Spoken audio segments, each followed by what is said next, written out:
Bonjour, je m'appelle Steve, je suis assistant familial.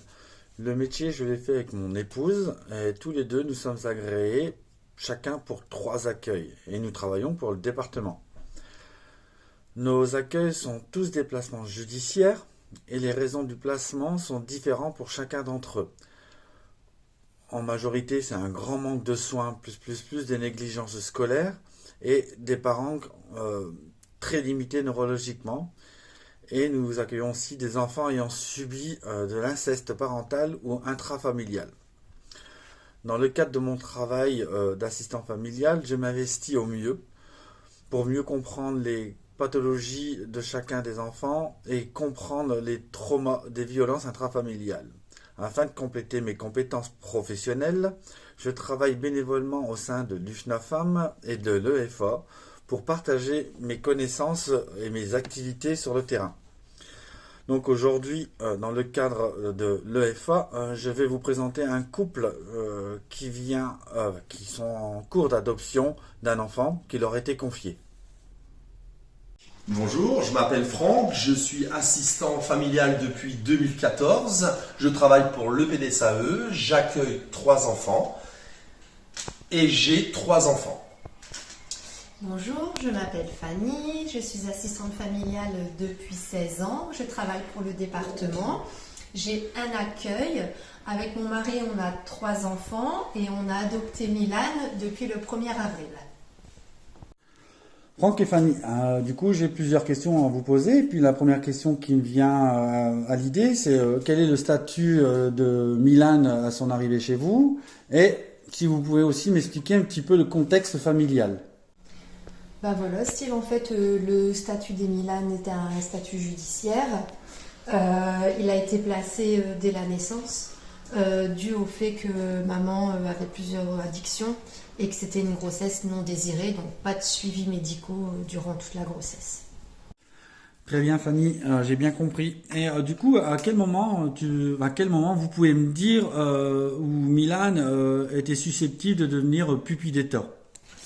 Bah, en fait, pour Milan, on nous a informé qu'il allait passer pupille d'État. C'est parce que tout simplement, au début du placement, Milan a eu des visites médiatisées. On s'est rendu compte que les visites se passaient pas forcément correctement. Tu devais tout le temps rester avec l'enfant. Je devais rester présente avec l'enfant parce que Milan, il se perdait en fait. Donc, au bout de quelques années, on a suspendu les visites médiatisées. Et de là, on a commencé à nous évoquer un petit peu de faire passer Milan pupille de l'État. Donc en fait, les démarches, elles ont commencé à être entreprises en 2020. C'est ça. Milan est passé pupille d'État en 2023. Et depuis le 1er avril 2024, nous l'avons adopté. Alors Fanny et Franck, vous pouvez me répondre du coup à quel moment de la procédure que vous êtes réellement informés que Milan va passer pupille d'État? Qui du service de la protection de l'enfance vous a prévenu que Milan devenait pupille d'État? Et aussi si vous pouvez me répondre à quel moment ou qui a présenté à Milan son nouveau statut, donc il quitte la protection de l'enfance et qui devient sous la tutelle du Conseil des familles, et comment ça s'est présenté et comment il a reçu cette information. J'ai eu un appel de la référente sociale de Milan en février 2023 pour nous informer que ça y est, Milan était passé pupille d'État. Donc après ce coup de téléphone, on a décidé d'en parler avec Milan. Avec Milan, ouais. Donc on a dit à Milan, ça y est, Milan, tu es passé pupille d'État. Il nous a demandé ce que c'était. Parce qu'il ne comprenait pas. Voilà. On lui a expliqué, mais en fin de compte, lui, ça ne l'intéressait pas parce que la seule chose que Milan veut, c'est avoir notre nom. S'appeler Ovin. Car faut être réaliste, Milan il veut porter notre nom, mais il y a aussi l'histoire que Milan on l'a élevé comme le nôtre parce qu'il n'avait rien. Faut être réaliste aussi là-dessus. Donc Milan, sa famille a toujours été, ça a toujours été nous, même avant d'être pupille. Je veux dire, les visites ont été très limitées, voire plus de visites pendant quelques années. Donc le lien, il a été très fort, quoi. Alors Fanny, maintenant je voudrais que tu m'expliques, après le coup de téléphone de l'éducatrice qui t'a confirmé que Milan passait pupille d'état, la question qui me vient maintenant c'est est-ce qu'il y a eu un bilan d'adoptabilité pour l'enfant? Avec qui? Et comment tu as perçu ce bilan qui a été fait? Alors en fait, nous ce qui s'est passé, c'est que quand Milan il est passé pupille, quelques temps après, j'ai eu un appel téléphonique de la référente en me disant qu'on était convoqué au conseil de famille, qui voulait rencontrer Milan. Donc avec mon mari, on s'est présenté au conseil de famille, on a fait la présentation de Milan. Et là, ils nous ont posé clairement la question si on était OK pour vouloir adopter Milan. Donc nous, on a dit que oui, on se positionnait pour adopter Milan. Donc de là, après, on a encore échangé quelques mots. Et après, quelques temps après, on a dû faire la rencontre de la psychologue pour faire son bilan d'adoptabilité. C'est vrai que Steve, j'ai oublié de te le dire, quand on a été reçu par le conseil de famille, en fait, ils nous ont posé la question si on voulait adopter Milan. Nous, notre décision trottait un petit peu déjà dans notre tête depuis un long moment, donc on savait que c'était oui. Mais ils nous ont surtout posé la question à savoir si nos propres enfants étaient OK avec cette décision. Donc de là, on a dit oui, que c'était un projet mûrement réfléchi avec les enfants, même la famille extérieure du domicile. Donc voilà. Et ils nous ont posé une question. Est-ce que vos enfants sont au courant que si vous adoptez Milan, l'héritage familial ne sera pas divisé par 3 mais par 4? Donc heureusement que c'est une question qu'on avait eue avec nos enfants et on a dit que oui, effectivement cette question a été bien posée à la maison, bien réfléchie parce que voilà, si le jour où on ferme nos yeux, ça sera 4 enfants qui vont se diviser notre patrimoine, quoi. Alors Fanny, après avoir répondu à ces questions, je voudrais savoir que tu me fais part un peu de tes impressions au sein de ta famille, enfin sous ton toit avec tes propres enfants et tes accueils. Depuis qu'il y a eu le projet du conseil de famille de pouvoir adopter Milan, c'est savoir comment chacun trouve sa position dans ta famille, dans ta nouvelle famille avec l'adoption de Milan, et savoir comment réagissent tes enfants, savoir comment réagissent tes autres accueils au sein de ton domicile, et si tu as une ou deux anecdotes à nous raconter, savoir s'il y a eu quelque chose qui a été évoqué par rapport au nouveau positionnement de Milan. Non, Steve, avec mes enfants, comme c'était mûrement réfléchi, j'ai jamais eu de soucis par rapport au changement de statut de Milan. Milan, ils l'ont tout le temps considéré vraiment comme leur petit frère, donc j'ai jamais eu vraiment de soucis de ce côté-là. Après, par rapport à mes accueils, les accueils de mon mari sont arrivés après que le statut de Milan change, donc eux ils ont tout le temps vu Milan être notre fils, il nous a tout le temps appelé papa maman, donc de ce côté là ça va. Par contre c'est vrai que moi mon accueil il a peut-être pas vécu de la même façon parce que j'ai accueilli Maïdon, il avait 4 mois. Et là, ça va faire à peu près 3 ans et demi qu'il n'y a plus du tout de visite avec ses parents, rien du tout. Et quand il a su que Milan passait pupille de l'État, il m'a dit pourquoi tu l'adoptes plus lui que moi? Donc de là, on a eu une discussion avec Maïdon parce que Maïdon maintenant, il a bientôt 12 ans et il est très très très intelligent. Et je lui ai expliqué que déjà de 1, ils sont pas du tout le même parcours. Leur parcours de vie est totalement différent. Voilà, et que pour l'instant Maïdon n'a toujours pas le statut de pupille, donc il y a toujours ses parents qui sont là même s'il n'y a plus de visite médiatisée, donc pour l'instant il n'y aura pas de changement de situation pour Maïdon et que pour l'instant c'était pas un projet qui était qui allait se faire dans l'immédiat, quoi. Donc, mais il l'a bien compris et voilà, il a sa place à la maison. Et pour lui, il n'y aura pas de changement, on le gardera jusqu'au bout et voilà. Mais il a bien compris la situation.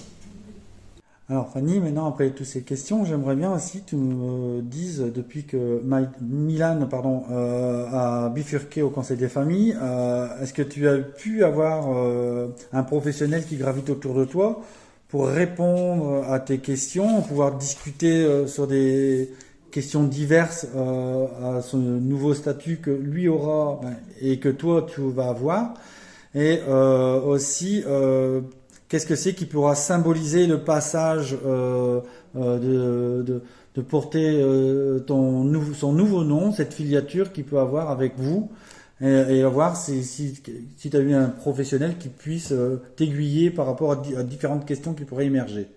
Alors oui, on a eu différents coups de téléphone et on a aussi un professionnel qui m'a téléphoné, et ce qu'on appelle monsieur pilote en fait.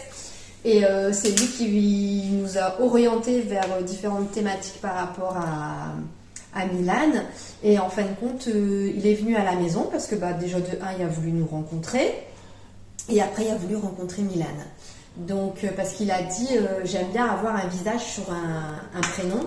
Donc, il a rencontré Milan et il nous a expliqué la procédure, que Milan allait sortir du champ de l'ASE.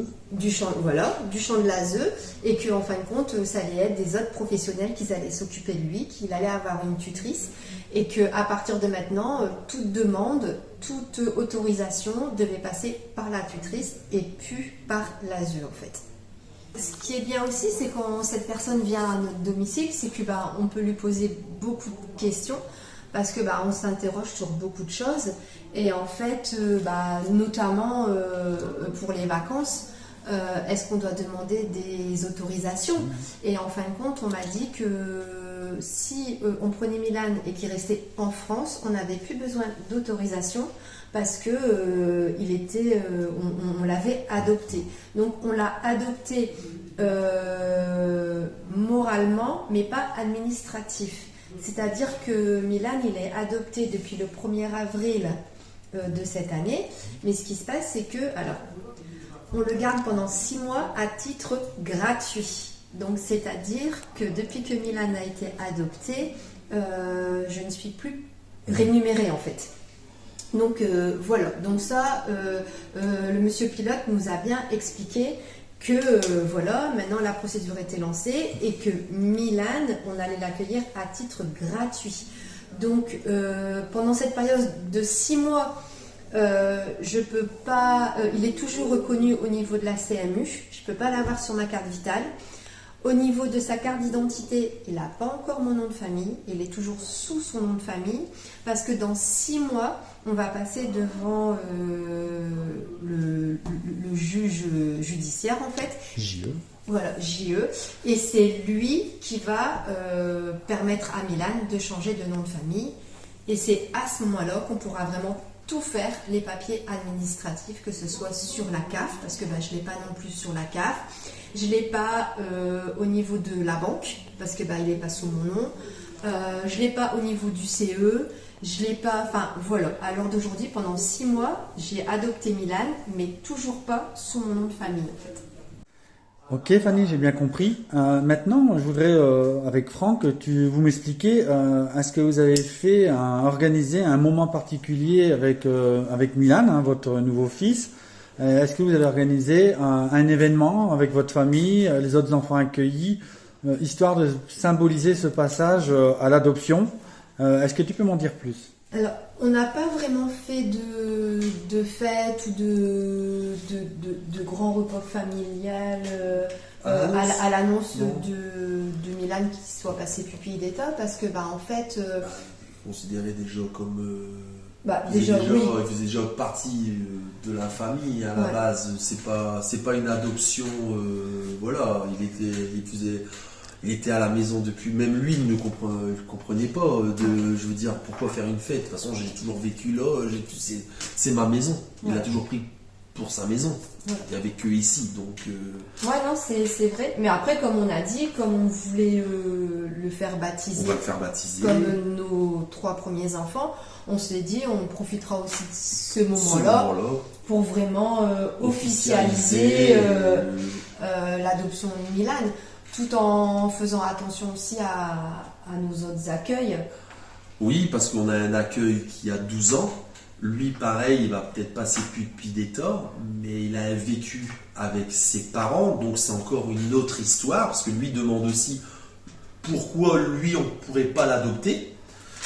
Et on lui explique, tu connais tes parents, tu vois encore ton frère de temps en temps, donc c'est très très compliqué. C'est pas la même histoire. C'est pas la même histoire du tout, et il l'a super bien compris. Il a appris, compris. Et on lui a dit, mais on t'élèvera, on fera tout pour toi aussi, rien ne va changer. Il m'a simplement demandé une chose un jour, c'est que quand il aura 18 ans, si un jour il peut porter mon nom.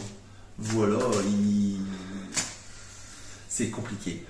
Pour compléter le fait de la fête, d'organiser un événement dû à l'adoption de Milan, c'est vrai que par rapport à une famille d'adoptants, on n'a peut-être pas fait la même chose, parce que nous, Milan, on l'a depuis tout petit. Donc on a toujours fait des fêtes en sa présence, que ce soit son anniversaire, que ce soit Noël, les vacances.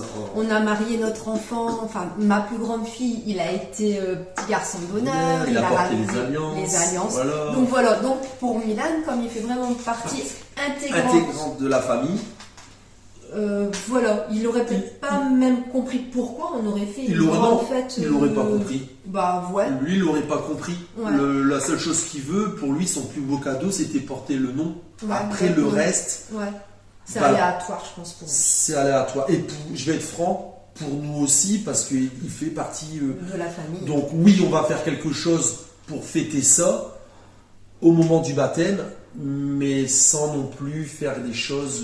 On n'est pas la famille, une famille adoptante. Ils attendent ça depuis des années. Donc, Fanny et Franck, depuis qu'il y a ce projet d'adoption qui est adopté depuis le 1er avril, Milan, avez-vous remarqué un changement d'attitude dans son nouveau statut de Milan dans la vie de tous les jours, au quotidien, depuis le 1er avril? On n'a pas vraiment vu de changement d'attitude chez Milan depuis son changement de statut. Non, après, ça fait un mois, mais c'est vrai que ça pourrait. Il pourrait changer, vu son statut, il pourrait changer. Mais comme on l'a adopté comme nos 3 premiers enfants, je pense que. On a élevé nos enfants, donc il n'y a jamais eu de différence et tout ça, donc il n'y en aura pas avec Milan. Et puis Milan, malgré son changement de statut, il n'y a jamais eu de changement. Mes neveux et nièces, il les considère comme ses cousins, cousines, mes frères et ses tonton, tati, mamie, papi, non, il n'y a pas de... non, je pense pas que maintenant. Mais il peut, mais il y aura un cadre. Mais voilà. Comme j'ai eu avec mes enfants, voilà. Ouais.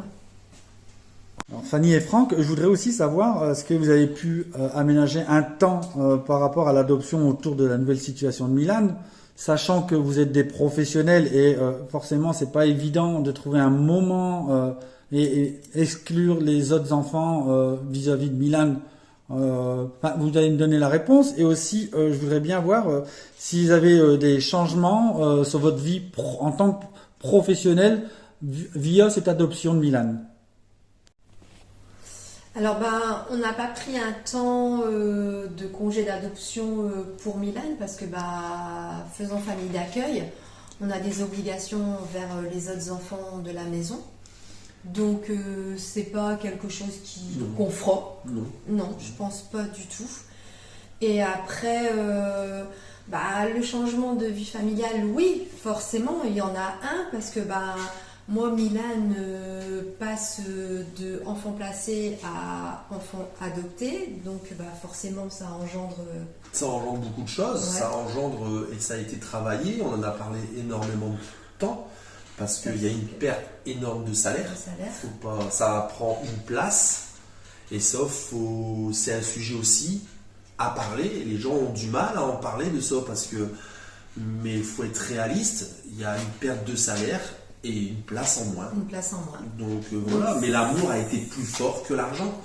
C'est simplement ça, mais il faut être réaliste avec ça. Mais c'est ça, il faut vraiment bien en parler parce que quand on dit on a le projet d'adoption, c'est beau, ça devient ton enfant, mais il faut voir aussi plus loin, à long terme, parce que ça engendre quand même... Toute famille ne peut pas se permettre d'adopter un enfant de l'ASE dû à la perte de salaire, parce qu'il ne faut pas oublier que ça reste un métier à la base, mais que quand on adopte, il y a aussi l'histoire que ça prend une place et on perd de l'argent. Alors Fanny et Franck, maintenant je voudrais que vous me répondiez à encore quelques questions, notamment comment votre nouveau fils renomme votre famille, donc les grands-parents, frères et sœurs, les cousins. Est-ce qu'il y a des petits surnoms? Comment il fait pour s'adresser auprès de vous? C'est facile. Nous, ça a toujours été papa et maman. Nos enfants, ils les appellent ses frères et ses sœurs. Laura, notre plus grande, quand elle parle de Milan, c'est son petit loulou. Oui. Parce que quand Milan est arrivée, elle était vraiment... Elle était tombée amoureuse Voilà. de ce petit bout. Elle avait 13-14 ans, donc elle s'en est quand même pas mal occupée. Elle a voulu faire un peu le rôle de la maman, le changer, jouer avec lui. Donc c'est vrai qu'il y a un lien particulier avec Laura. Et après, nos parents, alors c'est rigolo parce que moi, quand on va chez ma mère, on dit chez mamie qui a des jouets. Ouais. Parce que c'est une mamie qui a énormément de jouets. Et quand on va chez ta maman, c'est mamie qui a des glaces. Ouais, toutes les grosses glaces. Mais, Voilà. Mais après, ça a toujours été papi-mamie, ça a Ouais. toujours été... Il n'y a que les cousins que ça va changer. Il faut être juste parce que mais il n'y a sinon- que Paul qui l'a toujours considéré Paul. comme son cousin. Parce que Voilà. Paul, c'est une histoire particulière avec Milan. Ils sont nés à 1 jour d'écart à Ouais. la même maternité. Voilà. Donc, Et Paul, le premier qui a toujours dit c'est mon cousin, C'est c'est mon mon cousin. cousin, Et c'est mon lui, il cousin. voulait pas dire c'est mon cousin. Mais sinon, non, dans l'ensemble, ça s'est fait naturellement. Ouais. Et, Franck et Fanny, est-ce que vous pouvez me donner un exemple de son comportement de vie au quotidien au sein dans votre maison, une petite anecdote sur son comportement, son rituel, est-ce que ça fait que lui un petit clown ou quelque chose comme ça, ou une passion qu'il a au sein de votre domicile? Milan, c'était un petit garçon calme, Discret. qui fait pas de bruit. C'était un petit garçon qui aime bien faire les choses. Il travaille très bien à l'école. C'est champion de lecture et champion de poésie. Mais il sait quand même avoir son petit caractère de temps en temps. Ouais, mais c'est vrai que dans l'ensemble, c'est un enfant qui voilà, Il est heureux de vivre. Voilà, il est heureux de vivre, mais très discret. On se répète, mais voilà, faut. Ouais. Il est très souriant. Très sourit souriant. tout le Il temps. aimait tout le monde en fait. Ouais. Il aimait tout le monde. Il a apprécié tout le monde. Et c'est un petit garçon qui est discret, mais le soir quand il va coucher, il vient, il fait ça, il nous fait un petit bisou pour dire Même un bonne câlin, nuit. il est gêné. Il est gêné, il rigole, voilà. Ouais, Et voilà, mais il y a besoin quand même qu'on le mette dans son lit le soir. Voilà. Il n'est pas de venir me voir pour me faire mon bisou, hein, maman. c'est ça. Mais voilà, et il va pas dormir sans son chien. Voilà. Voilà. Il faut lui ramener son chien dans sa chambre tous les soirs. Mais c'est un petit garçon qui fait toujours plaisir. Quand il y a des bonbons, il faut qu'il partage. Voilà, il veut pas entendre crier, Il veut pas. tout le monde est gentil. Et Voilà. Et- Ah non, c'est vraiment une perle. C'est Ouais, pas parce que c'est c'est une Milan, ouais, c'est une crème. Franchement, il mérite que du bonheur. Ouais. Par contre, il veut pas faire de football comme son père. Non, Il parce veut que faire c'est trop du violent. tennis. Il veut faire du tennis. Alors Fanny et Franck, je voudrais que vous m'expliquiez aussi en quelques mots qu'est-ce que vous avez ressenti au fond de vous le fait d'être nouveaux parents. Est-ce que vous avez un mot, un adjectif pour me qualifier que vous êtes, ça y est, on a franchi un nouveau cap d'être nouveaux parents? Le moment de joie quand on nous a dit que Milan, ça y est, au 1er avril, il était à nous. Moi, la phrase que j'ai sortie spontanément, je t'ai regardé et j'ai dit on pourra plus jamais nous l'enlever. Oui. C'était ma Voilà, crainte.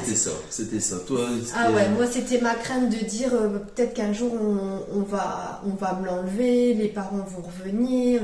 C'était ma grande crainte. Et c'est vrai que le jour où on m'a dit ça y est, Milan, depuis le 1er avril, vous l'avez adopté, j'ai dit il y a un poids qui s'est enlevé de ma poitrine en se disant là c'est bon, on pourra, il y a moi, c'est à nous, c'est notre bébé et voilà. Toi ça a été ça. Moi ça a été j'ai ça. pas eu de, moi je savais déjà qu'il faisait énormément partie de moi, donc personnellement je peux pas dire ouais il y a eu voilà, la seule chose voilà, j'étais plus heureux pour lui, en sachant qu'il enlève un poids énorme de référents, tout ça, parce que pour lui c'était dur de voir un référent, il comprenait pas parce qu'il voyait jamais personne.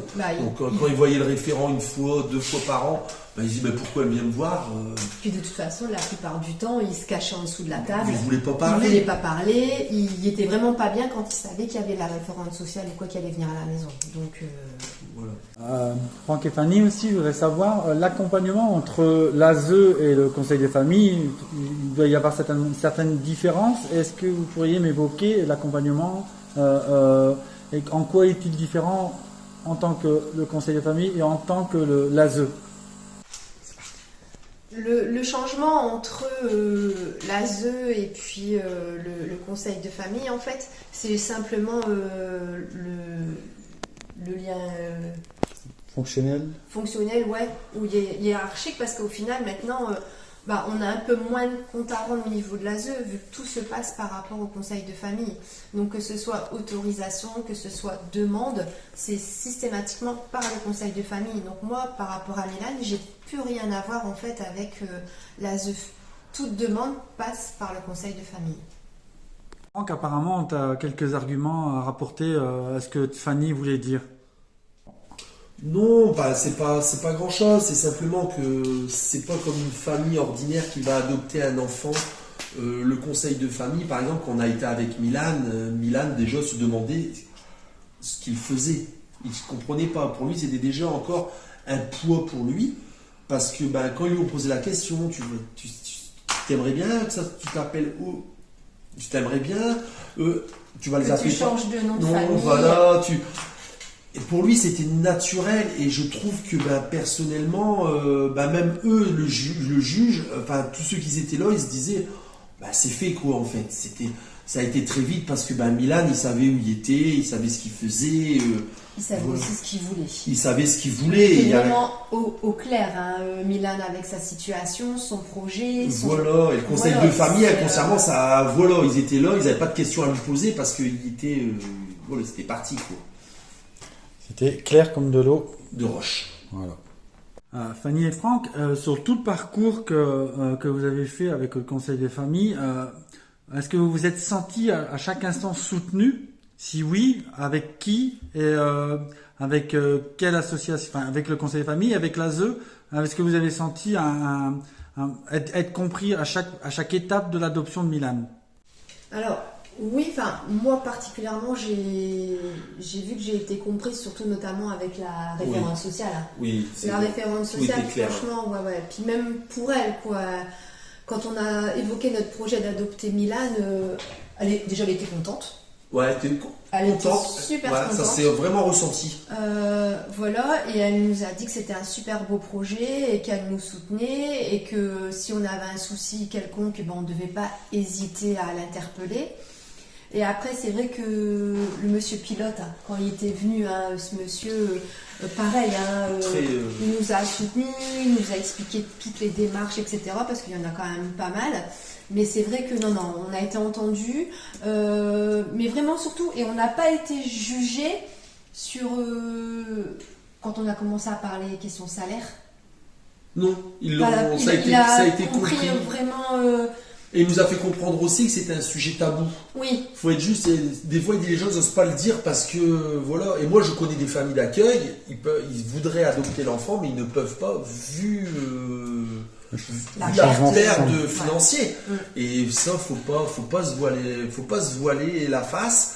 Et il faut être clair avec ça, quoi. Donc, mais non, là-dessus, c'est vrai qu'on n'a jamais. Même le conseil de famille, ça s'est super bien passé. Ouais. Même la tutrice de Milan, je l'avais rencontrée quand on a fait sa carte d'identité. Oui. Et elle a dit n'hésitez pas, n'importe quelle question, quoi que ce soit, n'hésitez pas à m'interpeller, je pourrai toujours vous répondre. Non, de ce côté-là, on a vraiment bien été épaulés. Et on n'a vraiment pas eu de soucis ou quelconque. Non, pas du tout. Franchement. Et Fanny et Franck, sur le suivi des questionnements par rapport au projet d'adoption, est-ce qu'il a été bien défini une personne ressource pour vous aiguiller sur le chemin de vie avec Milan? Alors oui, on nous a. J'ai une personne ressource en fait qui nous a été Conseillé. Ouais, voilà, désigné, conseillé, et puis le moindre souci, tout papier administratif, etc. La plus petite question, je peux l'appeler par téléphone ou alors éventuellement envoyer un mail et elle me répond très rapidement. Franck et Fanny, j'ai encore une question par rapport à Milan. Est-ce que vous avez pu envisager un projet à long terme avec Milan, soit un projet professionnel ou un projet sportif? Et dans cette même question, y a-t-il un projet aussi autour de Milan, le fait de pouvoir s'intégrer au sein de la famille, à devenir, pourquoi pas, peut-être parrain de l'un de ses frères et sœurs? Alors, projet à long terme pour Milan, oui, on en a déjà évoqué plusieurs fois, pas plus tard qu'hier. On a fait un tour de table et tout ça, à savoir quel métier il aurait voulu faire plus tard. Et en fait, Milan, il aimerait bien devenir infirmier comme sa sœur. Sa grande sœur, elle est infirmière, et depuis, ça fait pas mal de temps qu'il nous le dit. Voilà. Il veut devenir infirmier pour soigner les gens, pour faire des piqûres aux gens, pour aider les gens et travailler avec sa sœur. Il ne veut pas les porter. Il veut pas les porter.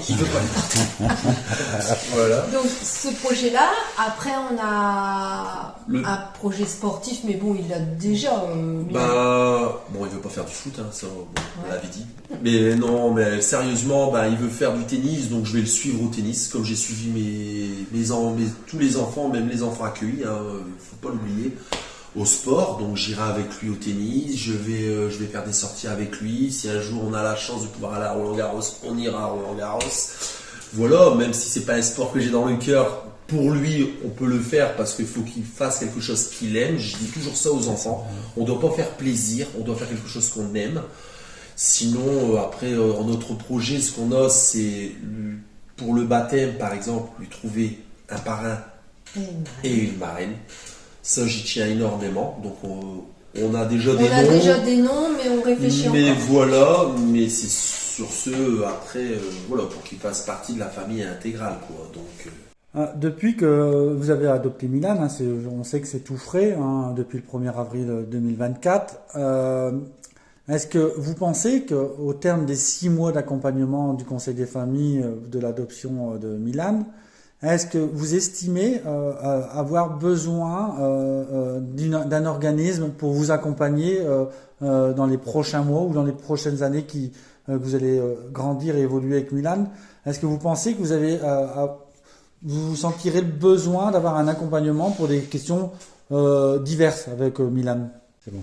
Alors je dirais une famille ordinaire qui vient d'adopter, je dirais que oui, elle aura besoin d'un accompagnement après les 6 mois de l'adoption, parce que pour être à l'écoute, on n'est pas à l'abri de questionnements, on n'est pas, que nous, Milan, étant donné que ça va faire... Oui, on a été suivi. Ouais, voilà. On a été suivi, ça fait 6 ans qu'on est suivi par l'ASE pour Milan. Donc en fait, inconsciemment, ça fait...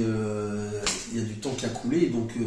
Et maintenant, je vais dire qu'on n'a plus besoin de personne. Non, puis maintenant, on connaît par cœur Milan. Voilà, on connaît ses problèmes de santé, on connaît son tempérament, on connaît plein de choses. Donc, nous, en tant que famille d'accueil qui devient des parents, je pense qu'on n'a pas vraiment besoin d'un suivi après les 6 mois d'adoption, en fait. Alors même si par exemple Milan viendrait vous poser des questions, que ça viendrait émerger, d'où est-ce que je viens, est-ce que tu as des nouvelles par exemple de ma mère, de ma génitrice ou de mon géniteur, est-ce que vous vous sentiriez à l'aise de pouvoir répondre à ces questions? Alors oui. Parce que on les a connus les parents de Milan, donc je pense qu'on saura répondre à ces questions. Et on nous a toujours dit qu'il fallait surtout pas cacher l'histoire. Non, on mentira pas, on dira tout. de ses parents, parce que de toute façon, il cherchera, on le sait très bien qu'un jour ou l'autre, il cherchera à savoir. Donc, pourquoi mentir? Pourquoi on vit dans une confiance? Donc, je ne me cacherai pas derrière quelque chose. Oui, on dira la stricte vérité, tout ce qui s'est passé. Et de toute façon, il y a un dossier, si un jour il veut son dossier au niveau de l'ASE, il l'aura. Donc vous vous sentez capable de pouvoir l'accompagner dans son travail de recherche, de filiature, de naissance, pour que lui, ses questions ne restent pas sans réponse. Voilà, Ouais. ces questions ne resteront pas sans réponse. Après, on dire à l'avance quand il aura, parce que souvent c'est vers 16, 17 ans, qu'il va vouloir savoir, est-ce qu'on sera capable, ça on ne peut pas le dire. Je ne vais pas vous dire là, oui, c'est sûr. Mais à côté de ça, on sera là pour l'accompagner, pour l'aiguiller.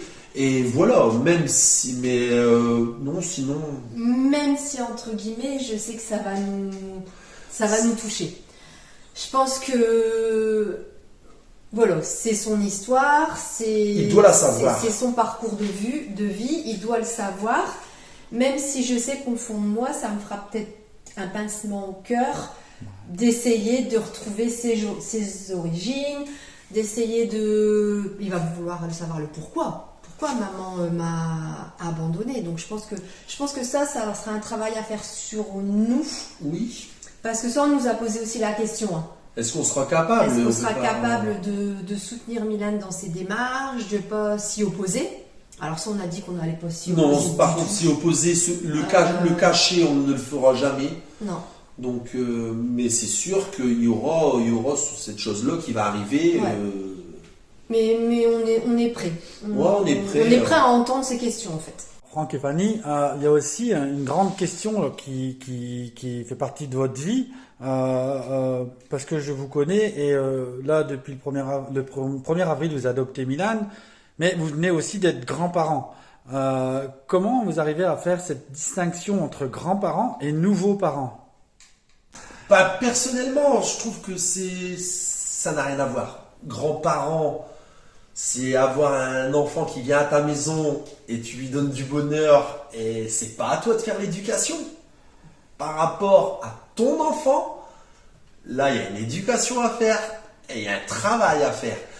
C'est deux amours complètement différents, mais à côté de ça, c'est que du bonheur dans les deux côtés. Et personnellement, si je peux dire quelque chose, c'est que être grand-parent, c'est magnifique, parce qu'on a toujours fait un travail à donner de l'éducation, à les mettre dans le droit chemin, à les aider, à les faire grandir et tout ça. Et quand tu es grand-parent, ça va être complètement l'inverse, quoi. Ça va être, t'as pas faim, tu manges pas, t'as pas d'éducation à donner, quoi. Donc non, c'est génial.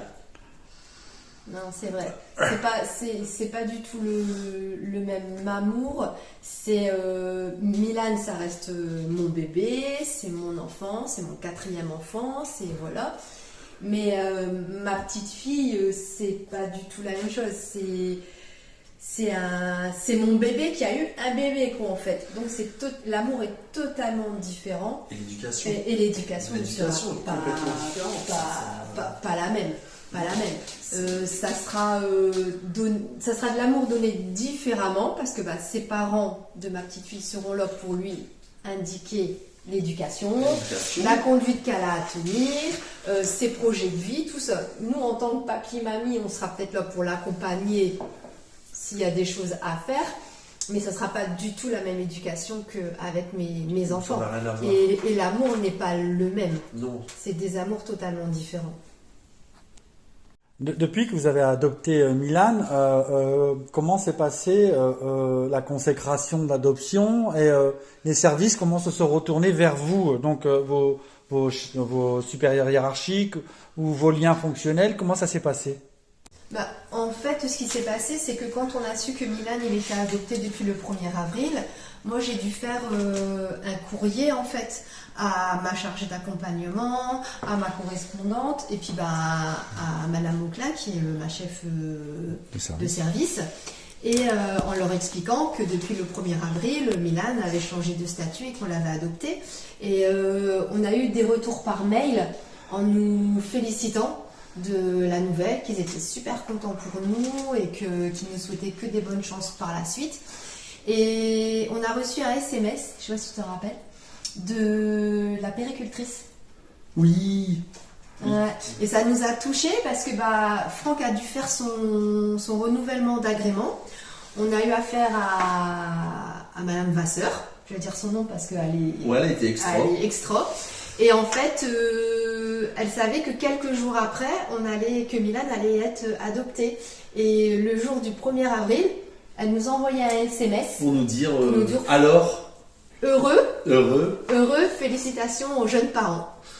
Et ça nous a. Quand j'ai eu le SMS, j'ai dit Franck, regarde. On voit vraiment qu'il y a eu des personnes qui étaient contents pour nous. Contents pour nous, ça s'est ressenti, il faut être réaliste. Et c'est vrai que des fois, un petit message, un petit mot, ça fait. Même pour le futur. Énormément de plaisir. Même pour le futur, parce que comme on a perdu. Milan est adopté, donc il y a une place. Vacante. Ma femme a un agrément pour 2. Donc on a demandé de nous laisser au repos le temps de bien placer les choses et tout ça, qu'il va avoir les vacances d'été, on ne voudrait pas prendre un enfant et le mettre en relais, voilà. Et on nous a compris en fait, on nous a dit ok, on va vous demander que de faire des relais, mais pas d'avoir un accueil tout de suite. Quoi. Parce que c'est parce qu'on a voulu aussi expliquer que comme Milan il avait changé de statut, qu'il ne voulait pas qui croit qu'on le remplace avec un autre enfant dès son changement de statut. C'est pour ça qu'on a demandé qu'il nous laissait un petit peu tranquille jusque septembre. Et en septembre, pourquoi pas se reprojeter sur un projet d'un nouvel accueil. Mais ils l'ont super bien compris, ils nous ont dit qu'ils comprenaient notre décision. Qu'ils nous laissent tranquille. Et qu'ils nous laissaient tranquille jusque septembre. Voilà, et ça a été génial. Ouais. Fanny et Franck, on arrive à la fin de mes questions et une question assez personnelle dans votre cellule familiale. Est-ce que vous pensez avoir pris le recul nécessaire via l'adoption de Milan au point que vos enfants vous ont suivi dans vos 3 premiers enfants vous ont suivi dans ce projet d'adopter Milan et est-ce que vous vous dites pas peut-être que l'un de mes 3 enfants a vraiment pris cette décision en notre faveur, mais qui aurait peut-être pu y mettre quelques réticences. Est-ce que c'est encore quelque chose qui peut quand même vous travailler subtilement dans ce projet avec Milan? Steve, personnellement, moi je ne l'ai pas ressenti. Après, c'est vrai que c'était une question qu'on a mûrement réfléchi. Après, on a posé souvent la question à nos 3 enfants. Oui, ça s'est pas fait du jour au lendemain. On leur a vraiment posé la question en expliquant que il y a plein de choses qui allaient se passer. Que si demain on n'était plus là, c'était eux qui devraient s'occuper de Milan. Voilà. Et c'est vrai que les 3, moi personnellement, j'ai pas vraiment ressenti de réticence ou quoi que ce soit sur Milan. Non, pour moi, il n'y a pas de réticence des 3. Ils sont tous les 3 heureux, c'est vrai. Mais par contre, c'est bien. Il faut être réaliste sur beaucoup de choses. Et ça, c'est pour toutes les familles. C'est une adoption. Il n'y a que l'histoire d'argent qui peut un jour faire préjudice. Il faut être réaliste. Ça, on y pense, on en parle beaucoup. Un jour, on ne sera plus de ce monde.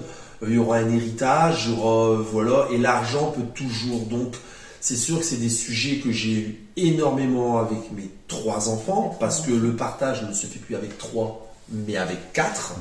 Donc voilà, et c'est des sujets, je pense personnellement, qui resteront toujours dans ma tête, parce que je me dis toujours que des fois, l'argent peut tuer une famille, et que pourquoi pas faire ça de notre vivant et partager quand on sera vieux. Donc c'est un projet à long terme que vous vous êtes déjà donné la réflexion de dire Milan est la pièce rapportée et la crainte que tu m'avais je ne dirais pas que c'est une pièce rapportée, je dirais toujours que Milan il fait partie de nous, mais je dirais simplement que des fois c'est pas dans toutes les familles, j'espère que ça n'arrivera pas chez moi, mais il faut pas se voiler la face que ça pourrait porter un conflit voilà pourquoi c'est pas tes parents, c'est ceci.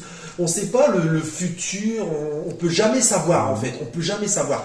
Je ne pense pas qu'il l'aurait chez moi, Mais Je pense pas non plus. Non, Après, on n'est pas mais- à l'abri d'un tierce. Par D'un exemple, tierce.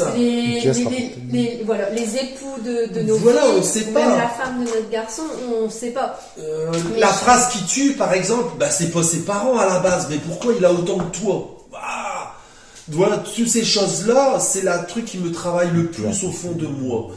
Maintenant, je pense pas qu'un jour il l'aurait, mais j'envisage déjà, quand on sera très vieux, de donner de de mon notre vivant. vivant.